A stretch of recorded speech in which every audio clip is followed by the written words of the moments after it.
For those of you that have followed my channel and my toy builds, you would have seen this toy here in the on-painted stage as it was being used to demonstrate how exactly the toy works in terms of the wing design. And so you can go back and take a look and see how that works. But this is the painted version, how it looks all painted up. And I just thought I would take a moment here to see how nice and bright that is with that case. I think they call it flambeau red officially, but I call it case orange. How that looks in its finished state, completed state. This is so big that I'm going to have a difficult time moving it around on you. So I will raise the wing temporarily here.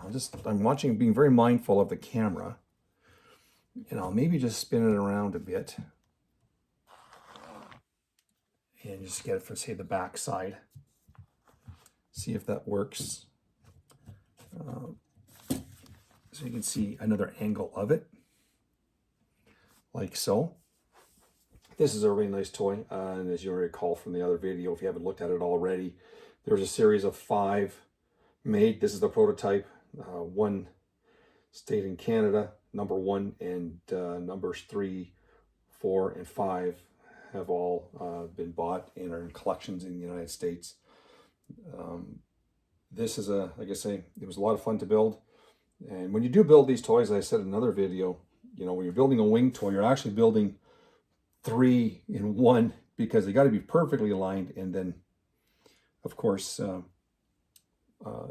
assembled and put together, make sure nothing binds and everything is perfectly functional, as is the real one.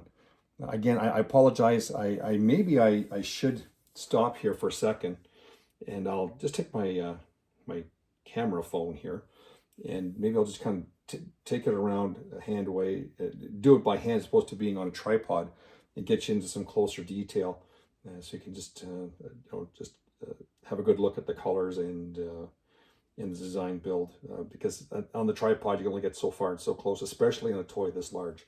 Let's give it a try here, and I'll just shut it down momentarily and do that. All right, we're back again, and I'm just going to take you around here a bit on the toy. Doing it by hand. Almost feel like I'm doing one of those reality TV shows where things move and shuffle around on you, but just to get in a bit more detail as to what went into this toy and how it looks, say, from this angle here. And there we go. That's not too bad. I have a couple other big toys I'll have to do this with as well, just given the size and scale of them. I will stop here, turn the toy around, and show you detailed pictures from the back side of it. Okay, I'll just stop here for 1 minute. There we are. I just turned the toy around. And this method here lets me get in much closer than you having to focus in from a tripod point of view. And I'll just shuffle over here and just go slowly across the entire length of the toy itself, like so, and maybe more of a bird's eye view here for you. This is a really nice toy, I have to admit. I'll take my one hand here, and I'll just lift it for you, see how that works, like so. Back away a little bit.